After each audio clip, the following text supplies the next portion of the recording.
Assalamualaikum warahmatullahi wabarakatuh. Perkenalkan, saya Sesi Anastasia Sultana dengan NIM 2441000013. Di sini saya akan memaparkan sedikit materi tentang pembahasan pendalaman terhadap rukun iman. Rukun iman adalah 6 dasar keyakinan yang wajib diyakini oleh setiap muslim.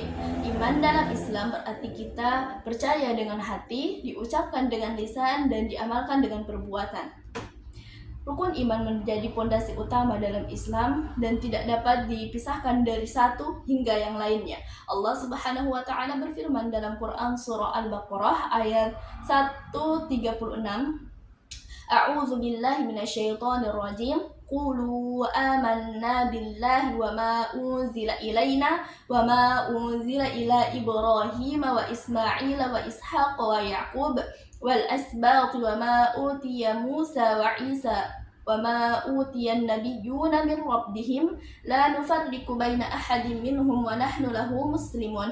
Yang artinya, katakanlah kami beriman kepada Allah Subhanahu wa taala, kepada apa yang diturunkan kepada kami, dan kepada apa yang diturunkan kepada Nabi Ibrahim, Nabi Ismail, Nabi Ishak, Nabi Yakub, dan juga kepada anak cucunya, serta kepada apa yang diberikan kepada Nabi Musa dan Nabi Isa, serta para nabi dari Tuhan mereka, dan kami tidak membeda-bedakan seorang pun di antara mereka, dan kami berserah diri kepadanya. Quran Surah Al-Baqarah ayat 136.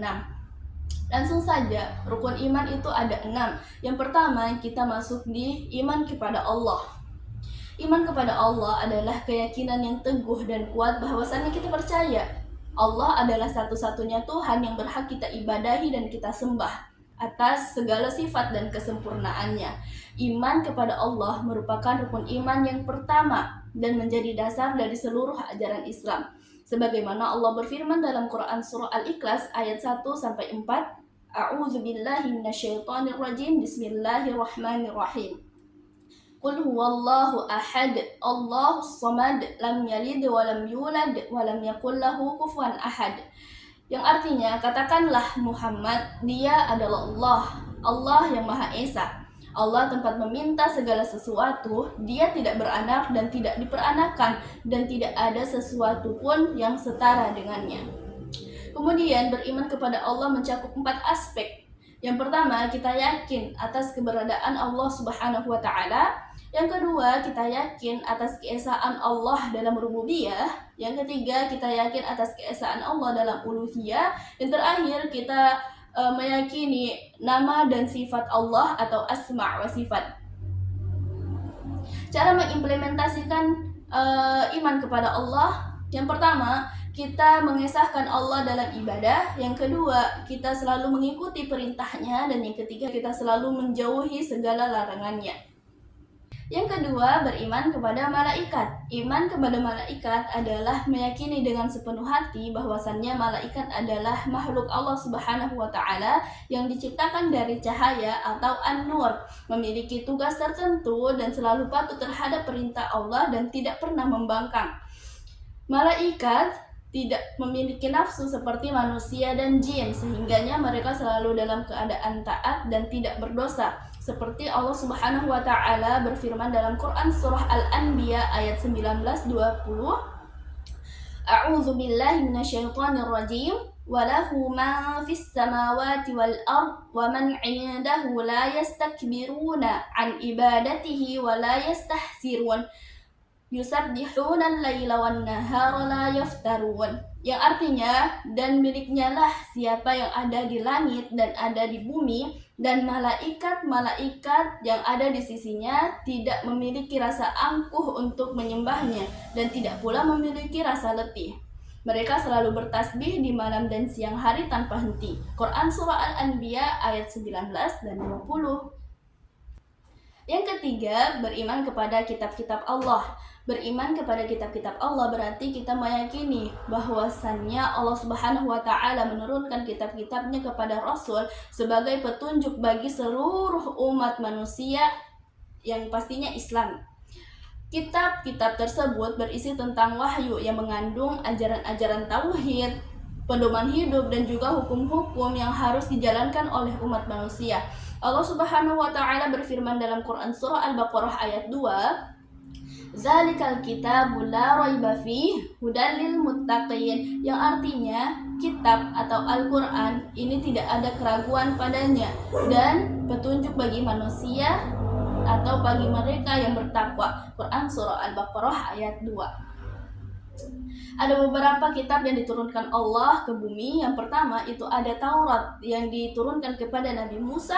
Yang kedua itu ada Zabur yang diturunkan kepada Nabi Daud. Yang ketiga itu ada Injil yang diturunkan kepada Nabi Isa alaihissalam. Yang terakhir ada Al-Quran yang diturunkan kepada Nabi Muhammad sallallahu alaihi wasallam. Yang keempat, beriman kepada Rasul-Rasul Allah. Beriman kepada Rasul Allah adalah meyakini dengan sepenuh hati bahwasannya Allah Subhanahu wa taala mengutus para rasul sebagai perantara atau menyampaikan wahyu dan petunjuk bagi umat manusia.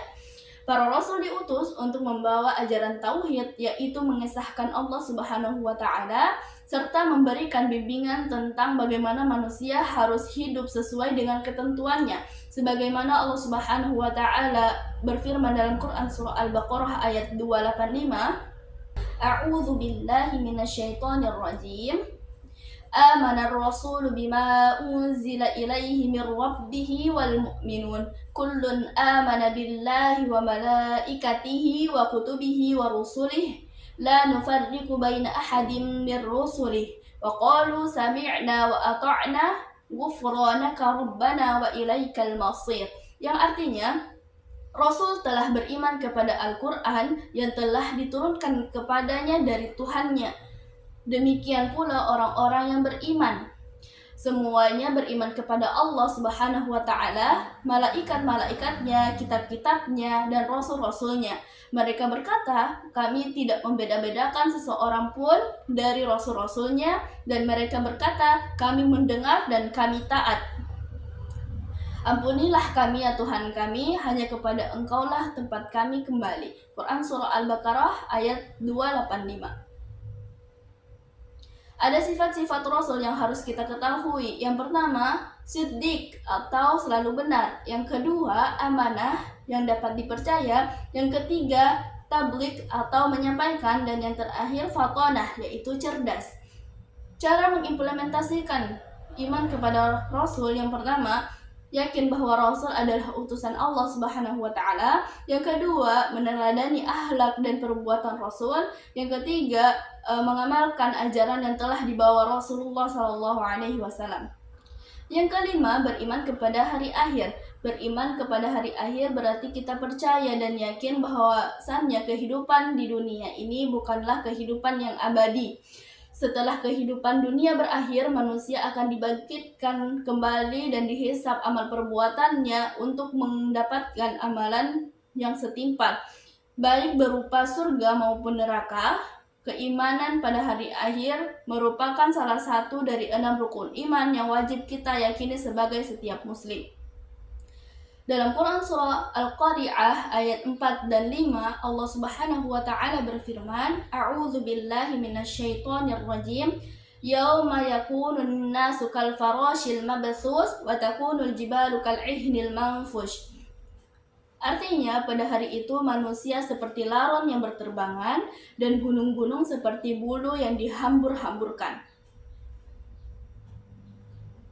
Yang terakhir ada iman kepada qada dan qadar. Iman kepada qada dan qadar merupakan salah satu dari 6 rukun iman yang wajib kita yakini sebagai setiap muslim. Secara bahasa, qada berarti ketetapan dan keputusan, sedangkan qadar berarti takdir atau ukuran yang telah ditetapkan oleh Allah Subhanahu wa taala. Dalam Quran surah Al-Qamar ayat 49, Allah Subhanahu wa taala telah berfirman, A'udzu billahi minasyaitonir rajim. Inna kulla syai'in khalaqnahu biqadar. Yang artinya sesungguhnya kami menciptakan segala sesuatu menurut ukurannya atau takdirnya. Sekian itu saja pemaparan materi dari pendalaman rukun iman. Apabila saya ada kesalahan, saya mohon maaf. Wassalamualaikum warahmatullahi wabarakatuh.